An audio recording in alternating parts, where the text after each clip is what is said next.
ನಮಸ್ತೆ ಟಿವಿ20 ಕನ್ನಡ ವಾಹಿನಿಗೆ ಸ್ವಾಗತ. ಮಾನ್ವಿ ತಾಲೂಕು ಜಯ ಕರ್ನಾಟಕ ರಕ್ಷಣಾ ಸೇನೆ ತಾಲೂಕು ಘಟಕದ ವತಿಯಿಂದ ಪುರಸಭೆ ಕಾರ್ಯಾಲಯ ಮುಖ್ಯಾಧಿಕಾರಿ ಇವರಿಗೆ ಮನವಿ ಕೊಟ್ಟಿದ್ದಾರೆ. ಮಾನ್ವಿ ತಾಲೂಕು ಜಯ ಕರ್ನಾಟಕ ರಕ್ಷಣಾ ಸೇನೆ ತಾಲೂಕು ಘಟಕದ ವತಿಯಿಂದ ಮಾನ್ವಿ ಪಟ್ಟಣದ ಮುಖ್ಯ ರಸ್ತೆಯಲ್ಲಿ ಮತ್ತು ಪ್ರವಾಸಿ ಮಂದಿರದಿಂದ ಕೋನಾಪುರ ಪೇಟೆ ಮುಖ್ಯ ರಸ್ತೆಯಲ್ಲಿನ ಧೂಳಿನ ಸಮಸ್ಯೆ ಮತ್ತು ಮುಖ್ಯ ರಸ್ತೆಯ ಬೀದಿ ದೀಪಗಳ ಹಾಕುವ ಕುರಿತು ಪುರಸಭೆ ಕಾರ್ಯಾಲಯ ಮುಖ್ಯಾಧಿಕಾರಿಗೆ ಮನವಿ ಕೊಟ್ಟಿದ್ದಾರೆ. ಇದೇ ಸಂದರ್ಭದಲ್ಲಿ ಮಾತನಾಡಿದ ತಾಲೂಕು ಅಧ್ಯಕ್ಷರು ಆದ ರಾಜ ವಿಜಯಕುಮಾರ್ ನಾಯಕ್ ಮಾತನಾಡಿ, ಪಟ್ಟಣದ ಪ್ರವಾಸಿ ಮಂದಿರದಿಂದ ಕೋನಾಪುರ ಪೇಟೆವರೆಗಿನ ಎರಡೂ ಬದಿಯ ವಿದ್ಯುತ್ ಕಂಬಗಳಿಗೆ ವಿದ್ಯುತ್ ದೀಪ ರಾತ್ರಿ ಹೊತ್ತು ಕಟ್ಟಲು ಇರುವುದರಿಂದ ಪಾದಚಾರಿಗಳಿಗೆ ಅಪಘಾತಗಳಾಗಿವೆ. ಅಕ್ಕಪಕ್ಕದಲ್ಲಿ ನಿರ್ಜನ ಪ್ರದೇಶದಲ್ಲಿ ಅನೇಕ ಚಟುವಟಿಕೆ ನಡೀತಾ ಇದೆ. ಮನೆ ಕಳ್ಳತನ, ಬೈಕ್ ಕಳ್ಳತನ ಜಾಸ್ತಿಯಾಗಿದೆ ಹಾಗೂ ಸಾರ್ವಜನಿಕರ ಸರ್ಕಾರಿ ಆಸ್ಪತ್ರೆಯವರಿಗೆ ವಿದ್ಯುತ್ ಕಂಬಗಳಿಗೆ ದೀಪಗಳನ್ನು ಅಳವಡಿಸಬೇಕು ಹಾಗೂ ಮಾನ್ವಿ ನಗರದಲ್ಲಿನ ಮುಖ್ಯ ರಸ್ತೆಯನ್ನ ಧೂಳಿನ ಸಮಸ್ಯೆಯನ್ನು ಬಗೆಹರಿಸಬೇಕು ಎಂದಿದ್ದಾರೆ. ಜಯ ಕರ್ನಾಟಕ ರಕ್ಷಣಾ ಸೇನೆಯಿಂದ ಮನವಿಯನ್ನು ಮಾನ್ವಿ ನಗರದ ಅಥವಾ ಪಟ್ಟಣದ ಎಲ್ಲ ಮುಖ್ಯ ರಸ್ತೆಗಳಲ್ಲಿ ಏನಪ್ಪ ಅಂದ್ರೆ ಧೂಳು ತುಂಬಿದೆ. ಅದು ಅತಿ ಹೆಚ್ಚಾಗಿ ಏನಪ್ಪ ಅಂತಂದರೆ ಪ್ರವಾಸಿ ಮಂದಿರದಿಂದ ಜಡಬಸಪ್ಪಗುಡಿಯವರಿಗೆ ಧೂಳು ಏನಪ್ಪ ಅಂತಂದರೆ ಅದು ತುಂಬಿದ ಕಾರಣ ಏನಪ್ಪ ಅಂತಂದರೆ ಅಲ್ಲಿ ಎಡಬದಿಯಲ್ಲಿ ಏನಪ್ಪ ಎಲ್ಲ ಬಲಭಾಗಕ್ಕೆ ಬಹಳಷ್ಟು ಪ್ರಾಥಮಿಕ ಶಾಲೆಗಳಿದಾವೆ. ಚಿಕ್ಕ ಚಿಕ್ಕ ಮಕ್ಕಳು ಅಲ್ಲಿ ವಿದ್ಯಾಭ್ಯಾಸ ಮಾಡ್ತಾ ಇದ್ದಾರೆ ಮತ್ತು ಎರಡು ಬದಿಯ ಅಂಗಡಿಗಳಲ್ಲಿ ಏನಪ್ಪ ಅಂದರೆ ಧೂಳು ತುಂಬಿದೆ. ಅಲ್ಲೆಲ್ಲ ತಿಂಡಿ ತಿನಿಸುಗಳನ್ನು ಮಾಡ್ತಾ ಇರ್ತಾರೆ. ಅದು ಏನಪ್ಪ ಅಂದರೆ ಕಲುಷಿತ ಆಗ್ತದೆ ಮತ್ತು ರೋಗಿಗಳು ಬಂದು ಹೋಗೋರಿಗೆ ಉಸಿರಾಡೋದು ತೊಂದರೆ ಆಗ್ತದೆ, ಅಸ್ತಮ ಬರ್ತದೆ, ಮುಂತಾದ ರೋಗಗಳಿದೆ.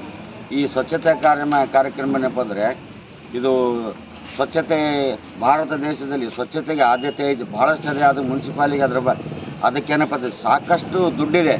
ಆ ದುಡ್ಡನ್ನು ವಿನಿಯೋಗ ಮಾಡೋದು ಸದ್ಬಳಕೆ ಮಾಡೋದು ಅವ್ರ ಕೈಯಲ್ಲಿದೆ ಮುನ್ಸಿಪಾಲ್ ಕಡೆಯಿಂದ. ಇದು ಭಾರತ ಸ್ವಚ್ಛತಾ ಅಭಿಯಾನ ಯೋಜನೆಯಡಿ ಈ ಒಂದು ಕಾರ್ಯಕ್ರಮನ ಭಾಳ ಯುದ್ಧೋಪಾದಿಯಲ್ಲಿ ಹಮ್ಮಿಕೊಳ್ಬೇಕಂತೇಳಿ ಈ ಮೂಲಕ ಒತ್ತಾಯ ಮಾಡ್ತೀವಿ. ನಮ್ಮ ಜಯ ಕರ್ನಾಟಕ ರಕ್ಷಣಾ ಸೇನೆ ಮಾನ್ವಿ ತಾಲೂಕು ಘಟಕದ ವತಿಯಿಂದ ಮಾನ್ವಿ ನಗರದ ಪುರಸಭೆ ಕಾರ್ಯಾಲಯದಲ್ಲಿ ಮಾನ್ವಿಯ 27 ವಾರ್ಡ್ಗಳಲ್ಲಿ ಧೂಳಿನ ಸಮಸ್ಯೆ ಹಾಗೂ ಕೋನಾಪುರ ಪೇಟೆಯ ಒಂದು ವಿದ್ಯುತ್ ದೀಪಗಳ ಸಮಸ್ಯೆಗಳ ಬಗ್ಗೆ ಒಂದು ಮನವಿ ಪತ್ರವನ್ನು ಇವತ್ತು ನೀಡಿದ್ದೇವೆ. ಈ ಒಂದು ಸಮಸ್ಯೆಗಳಿಗೆ ಆದಷ್ಟು ಬೇಗ ಪುರಸಭೆಯವರು ಸ್ಪಂದಿಸಿ ಆ ಒಂದು ಸಮಸ್ಯೆಗಳನ್ನು ಬಗೆಹರಿಸಬೇಕೆಂದು ಈ ಮೂಲಕ ನಾವು ಒತ್ತಾಯಿಸುತ್ತೇವೆ. ಏಕೆಂದರೆ ಆ ಒಂದು ಕೋನಾಪುರ ಪೇಟೆ ರಸ್ತೆಯಲ್ಲಿ ಮುಖ್ಯ ರಸ್ತೆಯಲ್ಲಿ ವಿದ್ಯುತ್ ದೀಪಗಳಿಲ್ಲ. ಅದ್ಯಾವುದು ಚರಂಡಿ ದುರಸ್ತಿ ಕಾರ್ಯ ನಡೆದಿದೆ. ಅದರಿಂದ ಅವರೆಲ್ಲ ಧೂಳಿನ ಸಮಸ್ಯೆ ಇನ್ನೂ ಹೆಚ್ಚಾಗಿದೆ. ಮೊದಲನೇದಾಗಿ ಅಲ್ಲಿ ಎಲ್ಲ ಭಾರಿ ವಾಹನಗಳು ಅಡ್ಡಾಡ್ತವೆ, ಮರಳಿನ ವಾಹನಗಳು. ಅವುಗಳನ್ನು ನಿಯಂತ್ರಣಕ್ಕೆ ತರಬೇಕು ಇವರು. ಅದಕ್ಕೆ ಇವರು ಏನು ಪರ್ಯಾಯ ವ್ಯವಸ್ಥೆ ಮಾಡ್ತಾರೋ ಏನು ಮಾಡ್ತಾರೋ ಪುರಸಭೆಯವರು, ಅದು ನಮ್ಗೆ ಗೊತ್ತಿಲ್ಲ. ಯಾಕಂದರೆ ಅವ್ರ ಕರ್ತವ್ಯ ಅದು ಪುರಸಭೆಯವ್ರದ್ದು.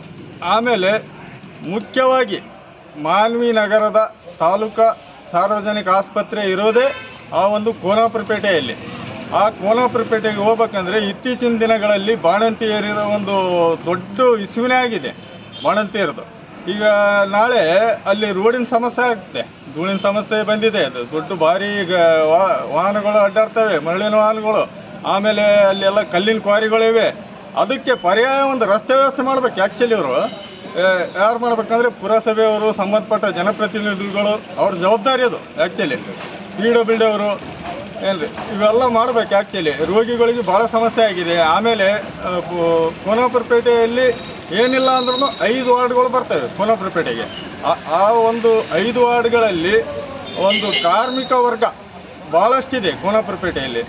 ಆ ಕಾರ್ಮಿಕ ವರ್ಗಕ್ಕೆ ದಿನಾಲೂ ತೊಂದರೆ ಆಗ್ತಿದೆ. ಹಾಗೂ ಮಹಿಳೆಯರಿಗೆ, ವೃದ್ಧರಿಗೆ, ವಿದ್ಯಾರ್ಥಿಗಳಿಗೆ ಈ ಎಲ್ಲ ಸಮಸ್ಯೆಗಳನ್ನು ಬಗೆಹರಿಸಿ ಹಾಗೂ ಮಾನ್ವಿಯ ಮುಖ್ಯ ರಸ್ತೆಗಳಲ್ಲಿನ ಒಂದು ಧೂಳಿನ ಒಂದು ವಿಪರೀತವಾದ ಸಮಸ್ಯೆ ಆಗಿದೆ.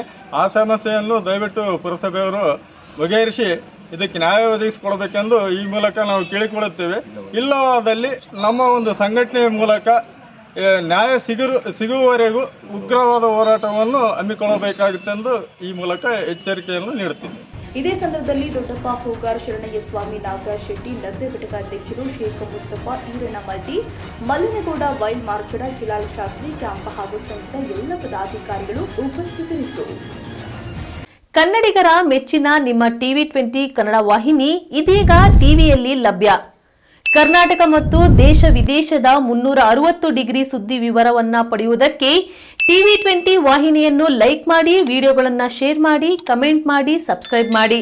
HCN ಕೇಬಲ್ 842 ನಂಬರ್ನಲ್ಲಿ ಹುಕ್ಕೇರಿ ತಾಲೂಕು ಹಾಗೂ ಸಂಕೇಶ್ವರದ ಸುತ್ತಮುತ್ತಲಿನ ಹಳ್ಳಿಗಳಲ್ಲಿ ಲಭ್ಯ.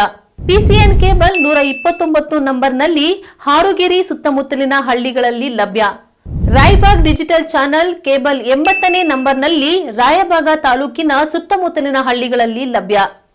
UDCN ಕೇಬಲ್ ನೆಟ್ವರ್ಕ್ ಉಗಾರ ಸುತ್ತಮುತ್ತಲಿನ ಹಳ್ಳಿಗಳಲ್ಲಿ ನಿಮ್ಮ TV20 ಕನ್ನಡ ವಾಹಿನಿಯೂ ಲಭ್ಯ.